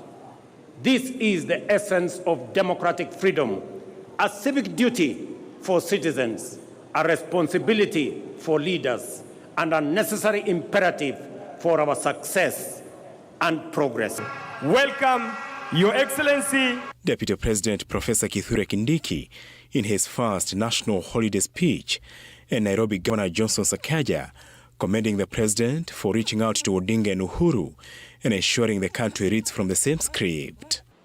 We applaud you for realizing that Kenya's progress will be faster if the country is united. Thank you for reaching out to as many stakeholders as possible to bring everyone on the table so that we can all pull in one direction of making sure that our country moves to the next level. We pray that next year we shall be joined in this celebration with the newly minted chairman of the African Union Commission, Honorable Raila Odinga. We're also very happy that we saw you with the former President Uhuru Kenyatta. When these pictures of unity are seen, it increases investor confidence, it increases confidence in our country, peace and calm. President William Ruto is anchoring his success on the bottom-up economic transformation agenda better on inclusivity and national unity towards his re-election campaign in 2027. Apul Kamau, TV47 at Uhuru Gardens in Nairobi. Thank you, Apollo. Kathy, was inclusivity a part of the Kenya Kwanza manifesto in the first place? Or is this something they're picking up and it seems to be biting them in the foot? Okay. I was in Azimio myself, so I'm not even sure that I have looked at the Kenya Kwanza manifesto. But you think your colleagues who are in Azimio, have even those who are not in government, are they even aware? Do they know what they're doing? I doubt. I doubt for sure. I mean, and it is one of the mistakes that, and I'll call it a mistake because I believe it is for people to just join government like our brothers from the other side have done and decide that you've gone there to defend the ills. You know, like I listened to Joho, and it is important to correct him. And he came out as a politician, as someone who was gun blazing, and he was just attacking the young people and everybody who is blogging and writing against the regime. That is not the work of a CS. That is the work of politicians. And a cabinet secretary is part of the executive, and they should not do politics, and especially at that level. I don't think inclusivity was part of their manifesto. I think we are just doing politics as usual. You know, this is not the first time that we are seeing these handshakes and everything else. And for me, is one for political purposes. But when I look at President Ruto, I see a man who feels like he needs help. So he's reaching out because he needs people to help him run government. He needs performers. And you can clearly tell that he's tired of the rhetorics. Now, whether that will translate into change, whether that will translate into results when it comes to the real life of Mwananchi, it's something that we just wait to see. I believe, initially the reaching out was to the ODM side. And as he said yesterday, he said he has reached out now to more people. Of course, we know more people means the former President Uhuru Kenyatta, and for a very good reason. Even from where I come from, the Mount Kenya region, he knows that that is the person that most people listen to. And perhaps he is just, as I said, gone to seek counsel, but at the same time gone so that they can also discuss a bit of politics. Remember, these are people who have done politics together. And even when former President Uhuru reached out to him in 2012 for them to form a government under the first the TNA and then Jubilee, these are people who really understand each other very well. So I'm sure there are other political issues that they could have spoken besides what we are seeing on the on the pointers. On the pointers. Yeah. Just what his unity and a newfound handshake with Raila Odinga, another handshake with former President Uhuru Kenyatta. These are people who were ideally, not even supporting him. They were not on the same camp, of course. And do you get the sense or the feeling that his supporters are like, why are you bringing in people that you yourself told us were not good? Yeah, it's a very interesting play, I would say, to watch, because I'm looking at the plan, our manifesto. Yes, that was our manifesto, because we owned it, we came out with it, we spoke to people and got into government.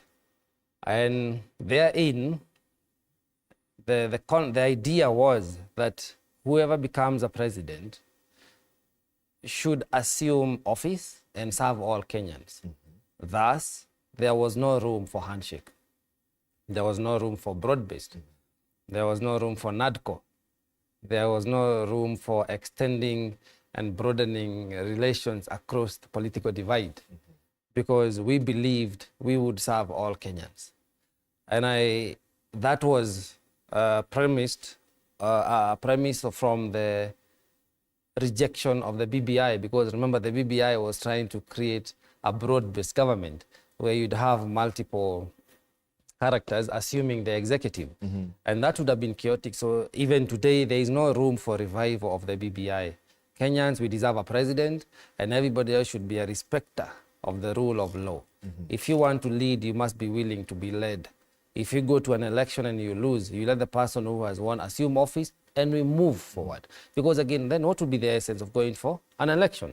That's a conversation we need to have. We should not be led back to the revival of the BBI, where we have slots for prime minister, 2 deputy presidents, assistant prime minister. I mean, we've been speaking about austerity 101, cutting down the cost of running government. So that is one. 2, the extension now of trying to broaden the relations with Raila Odinga, and then we have the Uhuru Kenyatta, is very alarming. Because one, remember, the current president was a deputy president, or rather the deputy president to the former president Uhuru Kenyatta. And when he came to the election, President Uhuru Kenyatta then said that this person is not fit to be a president of this country, much as he has served as my deputy for 10 years. Therefore, I am going to support another candidate. And he brought in the Azimio candidate, who is none other than the Right Honorable Raila Odinga. So now look at the matrix. 2 years before, an outgoing president said this person is not fit to be a president. And he supported a different person. And he came to what Kathy is talking about, the Mount Kenya region. And the people of the Mount Kenya region refused to listen to one Uhuru Kenyatta, regarding supporting the presidential bid of Raila Odinga, because he only marshaled about 600,000 votes. Yet, the person that the Uhuru rejected, who is the current president, was overwhelmingly voted by the same people from the Mount Kenya region. So, what value now does Uhuru add to Ruto's camp? When, if the people of Mount Kenya region did not listen to Uhuru then, what can he say now that will make them listen to him? 2, all the things he said about the current president, was he lying if he starts to support him now? Because we need to hold them to account, because you cannot come out this 1 year and say, Kathy is not fit to run the country. Then 2 years down the line, you're saying, no, let's support him and work with him and make progress. Were you How accountable is that? Yes. So I'm looking at the broadening of this government, and I'm wondering, really, do we keep removing Paul and bringing back John, but they are all cousins? We need a paradigm shift. As a country, we must make progress. And perhaps it's about time we shut the door and realize that all these remnants of KANU have no future political space in this country, because they are all birds of feather. They have served together, they've worked together. It is okay for them to consult, it is okay for them to engage. But when it comes to decision making, now Kenyans, we need to look at it differently. Then number 3, there is another fraction that did not want Raila Odinga to be a president, neither did they want President Ruto to be a president. And they did not come out to vote, a whole 33%. So they are waiting to vote in their new president come 2027. They are waiting to vote out the current president. And then also President Ruto has lost supporters. You know, I mean, it's only fair to be real. People who voted for him, a huge number, have walked away. People who voted for Raila because of Uhuru and otherwise have also walked away, because despite ODM joining government, people are saying, tunachangwa mataani all the time. NADCO comes, a handshake comes, now Baba is going to AU, but we never benefit. So it's the crux of the matter is that the president needs to calm down the political temperatures, that is correct. But also he needs a new formula if he wants to be a candidate in 2027, lest we have a replica of Botswana. You saw an incumbent president becoming number 5. This may not be any different if this is the way we keep going. We keep going. Yeah. Kathy, let's now look at matters AUC. The former Prime Minister is in Addis Ababa for that debate today. And, you know, we have seen one candidate withdraw. We now have left with 3. What are the chances, in your view, about in fact, we even have a story on that. Let's take a look at it and then we come back and have that discussion.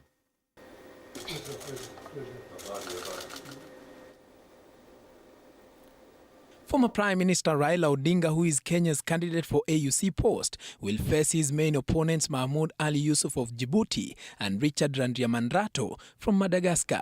The 3 candidates today tour the African Union headquarters in Addis Ababa, Ethiopia, ahead of tomorrow's debate. And just one day before the debate starts, Gambia President Adama Barrow has pledged to support Raila's bid. The commitment to the ideals of Africa's Pan-Africanist founding fathers.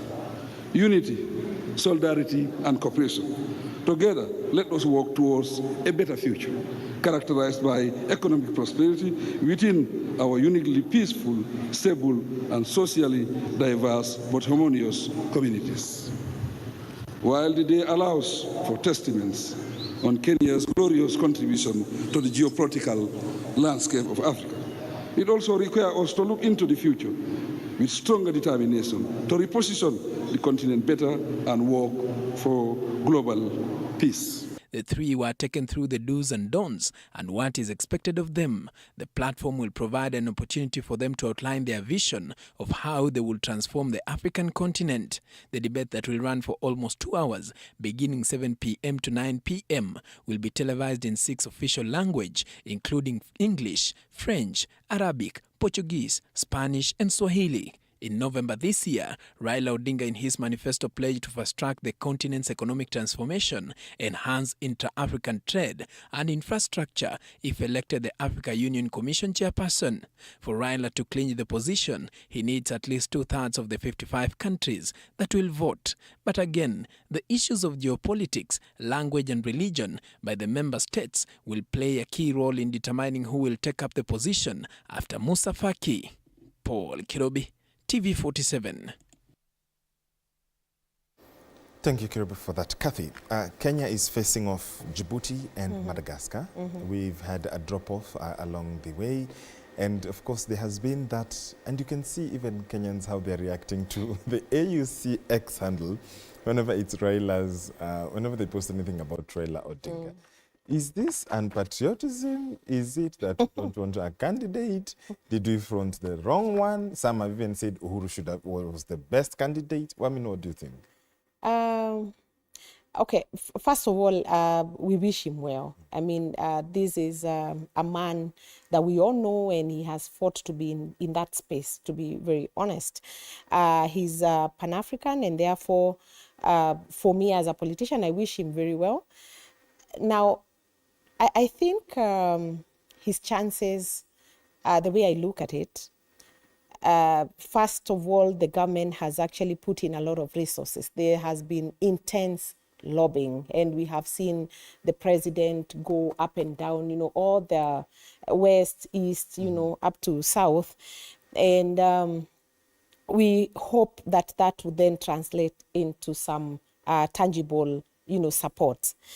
For me, the stepping down of the Djibouti, is it the Seychelles and the other gentleman, is a win for Raila because they actually came out very clearly to support him. But then when I looked at the attendance yesterday at Jamhuri, or during our Jamhuri celebration, it was a bit worrying for me when I did not see the East African heads of state attend the event, because that could be very telling. The only president that joined us yesterday was the president of Gambia. Gambia is a smaller nation, both demographically and even in terms of their GDP and all that. And seeing that majority of the other heads of state who are, I think whenever we have a celebration in this country, we see quite a number of them, take to the dais. So the fact that there was low attendance, even from our EAC neighbors, that could be a bit telling. Does that then reflect on who is supporting us, when it comes to the Raila Odinga bid? I'll wait. I'll be very keen as a Kenyan and as a leader in this country to even see how they carry out the debate this evening. And it is important that Kenyans engage, that Kenyans watch, so that at the end of the day, when the results are out and announced, then we can be the judge and say, it was fair.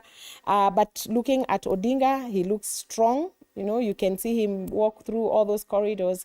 At his age, I think he's doing quite well, and we wish him well. Just what the former Prime Minister arrived in Addis on Wednesday for today's debate. A lot will be expected to come out. He has had a chance at AU as the infrastructure commissioner, rather the position he held in charge of infrastructure at the AU. Do you think this perhaps increases his chances on how he performed? And was this a move to get him out of Kenyan politics, in your opinion? And what success will it and even assuming in the worst case scenario he does not get it, what does it mean for Kenya? Well, I like the enthusiasm my colleague has around the matter, because I see it differently. Oh, okay. I think he's going to be number 3 of the 3 in terms of the tallying of the votes come the Feb 5th, I think. But I'm looking forward to the debate. Yes, he's a Pan-Africanist, like we are. And I believe, in my opinion, he's not the right fit for the position as of now. The Raila Odinga of the late 1990s and early 2000s would have served the purpose. Remember the times when we were fronting Amina Mohamed? If it were him then, I think I would have had a different opinion. Right now, I think we fronted the wrong candidate as a country. If it were like Steve, Senior Counsel, Kalonzo Musyoka, that for me would have been different. Okay. But being the Right Honorable Raila Odinga, I think I don't see it coming out very positive. Last time I opined that he's going to get less than 10 votes. People are not very happy with that. I think my opinion still stands, because I think out of the 52, 7 are not voting, so you have around 45. So 30, 33 is what the winner is going for. So a third of 33 is 11. So if he's any lucky and gets anything above 10, I think I'll be surprised. But I'm looking at it this way. we have a new, we had the Pan-Africanism movement from the 60s all the way to the 90s. Kwame Nkrumah and everything. Yes, but now we have the neo-Africanism, where we are saying now we are the new Africans and we need to own our continent in terms of resources, in terms of decisions, and limit foreign infiltration. I don't see the Right Honorable Raila Odinga echoing that spirit of the new Africa, of the new call for the new continent. As young leaders, we are working to transform our continent. And this has been work in progress for the last decade. He has not been part of that conversation. Remember, we see the Right Honorable Odinga as a betrayer of the Gen Z movement because he just latched himself when the movement took off, and that's when his campaign was supported by the government. He came in. After that, we saw the impeachment of the former deputy president. So when Uhuru comes in, who will go out? Because there can never be something has to give. So the Right Honorable Odinga does not have very good standing when it comes to the Gen Zs of this continent. And thus, they'll be speaking to their presidents, who will be, and the persons who will be voting come February. And we see how it goes out, how it plays out. The dropping off of the candidate from Seychelles is not really a plus because the candidate is not the one who votes, we don't know why he dropped off. So we wait and see again. As Kadi says, rightly so, there were very few dignitaries, as I said earlier, from the region, the SADC community. Considering our president always goes there. For these celebrations. Yes, and rarely have we missed a person from the East African community coming over, at least one or two. So we have our own regional indifference and a bit of intolerance. We have our own different political ideologies. I feel some people may want to support Kenya, but they may not want to support the candidate we have fronted, and it's their own democratic right. So it's a tight rope race or walk for the former Prime Minister. I'm curious to see how it plays out.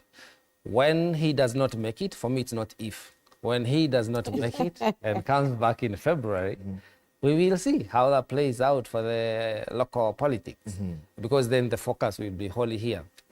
Even when he was running his AUC, when he's been running the AUC campaign, we've seen him make commentaries on our local issues. He spoke about Adani. I think that was a good thing.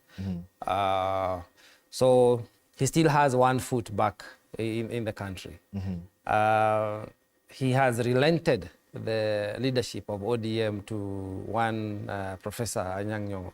So when he comes back, will he let that sit, or is he going to change that? So there are a lot of wait and see.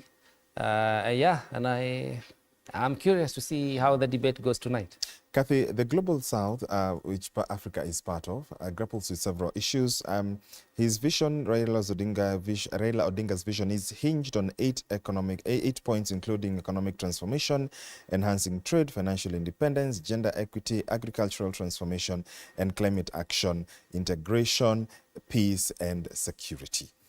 When you look at those pointers, and in terms of the global, African perspective, whereas there seems to be some opposition, from a section of Kenyans, including Josephat here, those issues, do they resonate the continent in general? And coining back now home, isn't it important that he leaves to go to the AUC to create room for fresh opposition, for a new face of opposition politics in Kenya? Yeah, I mean, first of all, the 8 issues that we've just mentioned right now resonate with all of us. I mean, we live in this continent and we clearly know, especially the issue of global warming and climate change is a big debate, across the world. When even issues to do with agriculture. But then you mentioned South and South countries like Malawi and Zambia, they don't struggle with food security the way we struggle with food security here in Kenya, for example. We used to import a lot of maize, for example, from Malawi and Zambia. But having said that, maybe what he needed to do is actually to segment the issues so that you pick the issues that relate more to certain regions, like the EAC community. I think we focus more on the economics. If you listen to a lot of our conversation, they will be around trade, you know, and things like those. Raila Odinga exits, if he manages to go to AU, would mean that then he leaves ODM and his region, you know, the West, the region that he controls politically, up for grabs. Because I have been listening to the politicians from that region, leave alone Professor Nyong'o and all these other, but there are also upcoming leaders like Wanga, you know, who is now the chair of the ODM. People like Babu Owino, you know, and they have been saying that exit Raila and here we come.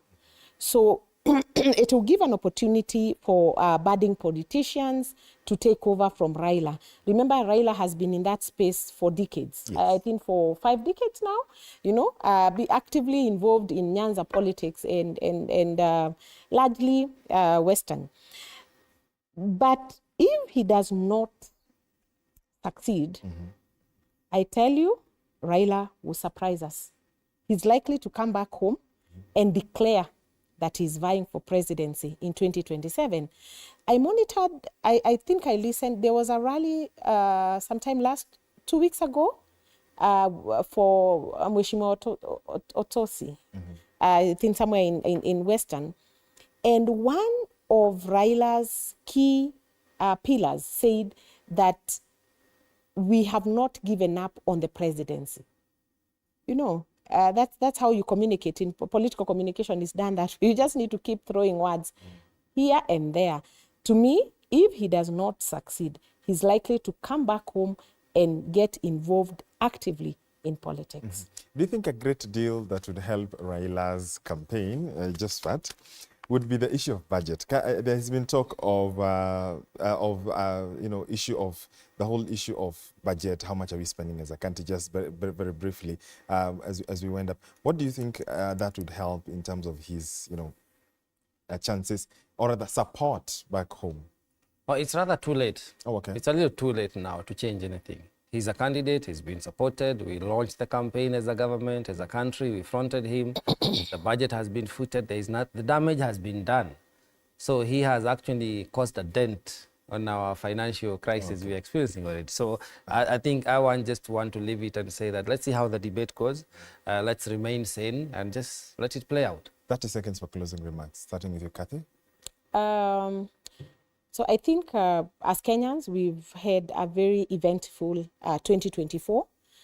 It is important that we look forward to a better 2025, and would really want to thank TV47 for always having us here to debate and discuss pertinent issues and issues that affect us directly as citizens. And for me is actually to wish all Kenyans a Merry Christmas and a Happy New Year 2025. Thank you. Josephat? Well, yeah, a happy festive season to all Kenyans who are listening and watching. And I hope we all meet in 2025. Let's arrive alive in 2025. We have a country to enjoy. Absolutely. And what are you to wind up at the show this morning? My name is George Maringa. Been speaking to Kathy Irungu, a politician, as well as Josephat Kamanya, political analyst. On the socials, thank you for your feedback as well. That's all the time we had for right here on TV47, the home of untold stories. Up next is Stanley Nyaringita as we continue to monitor the day's events for you, as we wish you a wonderful weekend ahead. Do remember that we will be having that debate on the big day for Raila Odinga as he faces off with his rivals for the battle for AUC chairmanship position. That will be from 7 p.m. We will be bringing it to you live right here on TV47. I am George Maringa once again. I'll see you later tonight on that debate. As always, stay safe and be kind to one another.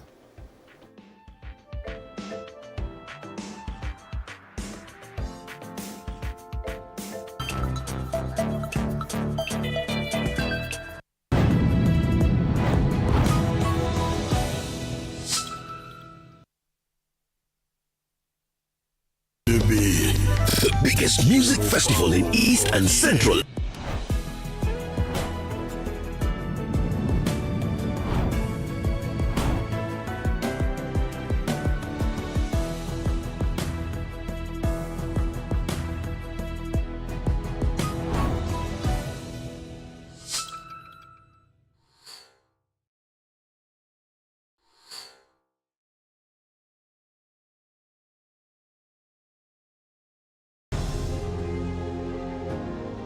Vile unavyojua watoto wengi sana hawana namna.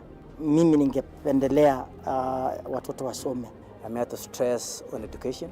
At the same time, let us actually do any kind of sport that we are doing. Sport speaks the best language to everybody. Tunataka tutafute talents. Zile raw talents kutoka kule nyumbani mashinani mahali tuko leo. Hizi mbio za Chepsaita, like all other sports, zinaleta watu pamoja. We want to use this event to uplift the lives of the community. Anafurahia hii mchezo sana. Hata sikaange na ambianga watu tuende Chepsaita. Wanafunzi wakimbie ili wakuze talanta ya mbio ama kuhimiza tena elimu. This is the place to be. Hapa ndipo mahali wanastahili kuwa tarehe 7. Wale watoto walikimbia last year, wamekimbia mpaka wamefuka mipaka zetu za Kenya.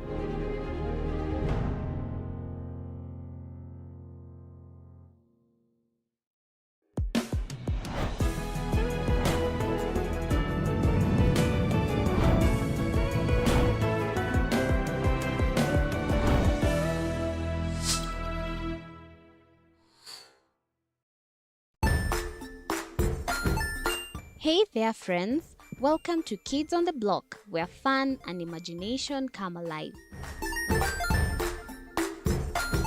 We dive into magical world filled with exciting adventures and awesome friends. What position were you in? I was number 2. What position were you? Number 1. He decided to cross the bridge by his house and look for food on the other side. We're going to do half cup of chocolate chips, and the other one, we're going to do half cup of the blueberries. So, grab your imagination hats and get ready to explore with us. Join us every Saturday at 9 a.m. for new friends, amazing stories, and tons of laughter.